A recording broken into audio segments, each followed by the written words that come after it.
How to manage employees to build loyalty. Often, an employee resigns because of their manager rather than the company itself. Leaders have an extremely important role to play in employee retention. In this section, we will explain how they can build loyalty through the way they manage and develop their employees. We will also mention how employees' expectations are changing in the post-pandemic world and how managers can deal with them to build and maintain loyalty. The first and foremost thing hospitality leaders must realize and admit to be successful nowadays is that they must develop a collaborative and inclusive management style. The old-fashioned way of being bossy does not work anymore.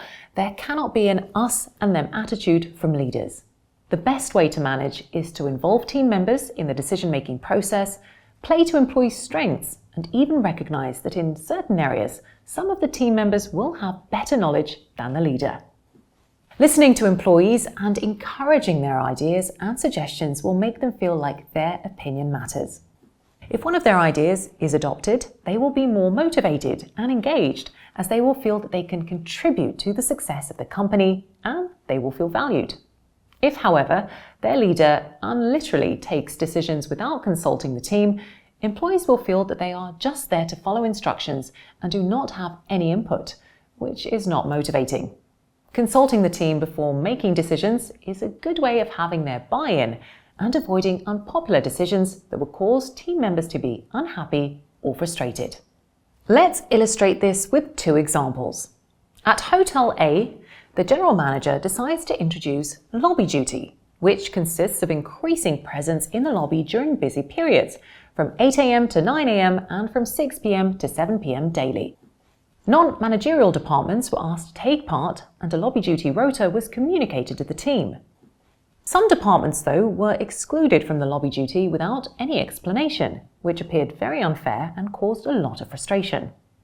Some employees whose contractual hours were 9 a.m. to 5:30 p.m. had to either start 1 hour earlier or finish late at 7 p.m., which also caused a lot of discontent.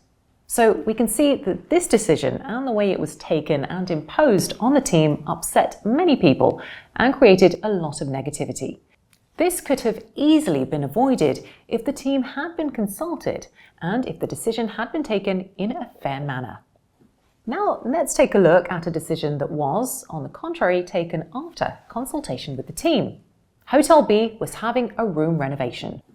The design of the new rooms was aimed at creating a homey feel so that the rooms would look more like an apartment than a hotel room. Once a mock-up room was ready, the housekeeping team was included in the process and asked to provide feedback on the new design, as management realized the importance of the practical aspects of cleaning rooms.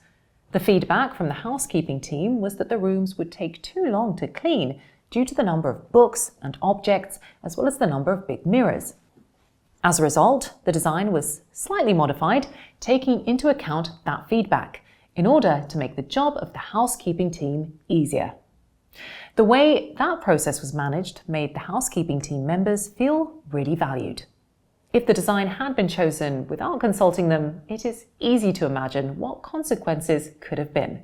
It would have been more difficult and more time-consuming to clean the rooms, which would have added pressure to the job that is already extremely difficult.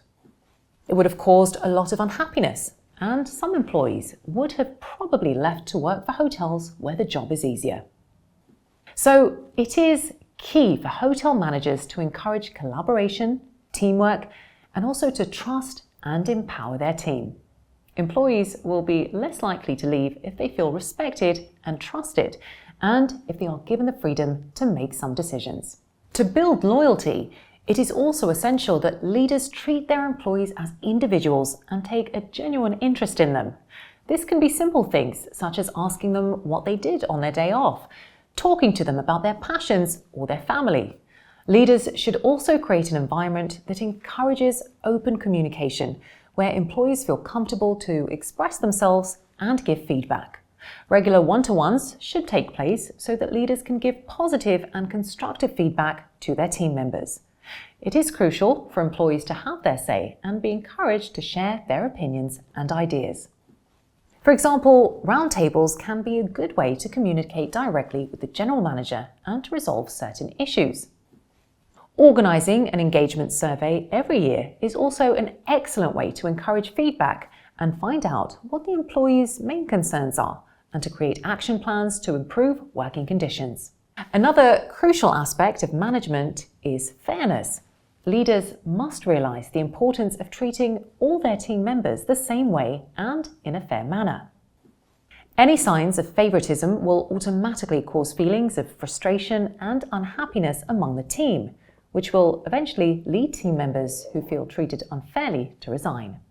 And of course, leaders, including senior leaders, must be role models who lead by example and demonstrate a very high level of commitment in order to make team members trust them. Moreover, they must be approachable role models.